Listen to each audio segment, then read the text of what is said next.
gibt uns die Möglichkeit, die komplette Planung dort auch wirklich in der Detailtiefe, wie wir sie brauchen, um data-drivene Entscheidungen zu treffen, das eben darzustellen.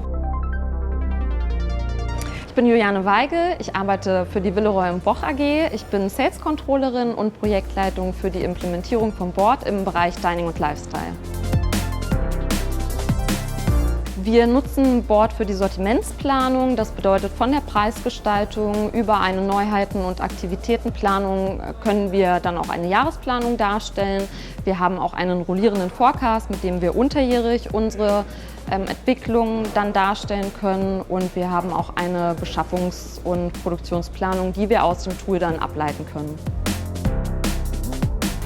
Board unterstützt uns sehr stark bei der Planung. Wir haben eine sehr detailtiefe Planung. Wir haben sehr viele Artikel, wir haben sehr viele Kunden, sehr viele regionale Märkte, die auch alle unterschiedlich sind. Und Board gibt uns die Möglichkeit, die komplette Planung dort auch wirklich in der Detailtiefe, wie wir sie brauchen, um data-drivene Entscheidungen zu treffen, das eben darzustellen. Und das ist ein ganz großer Vorteil, das hatten wir vorher nie.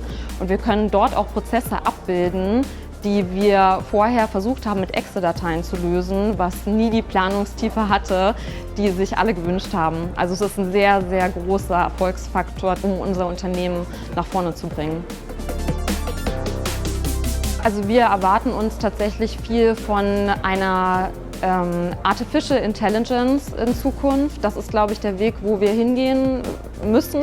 Und auch die Möglichkeiten, den Predictive Forecast tatsächlich besser auszugestalten. Das ist für uns sehr wichtig, weil das Geschäft in den letzten 3 Jahren ziemlich volatil war. Ich würde Board auf jeden Fall anderen Unternehmen empfehlen. Sie können dort sehr flexibel sich alles bauen lassen, wie Ihr Unternehmen das braucht. Also es ist nichts vorgefertigt, sondern wirklich komplett auf Ihre Prozesse abstimmbar. Und das ist ein unheimlich großer Vorteil, den Board uns bietet. Wir konnten damit alles umsetzen, was wir uns wirklich erträumt haben, und ich würde es immer weiterempfehlen, ja.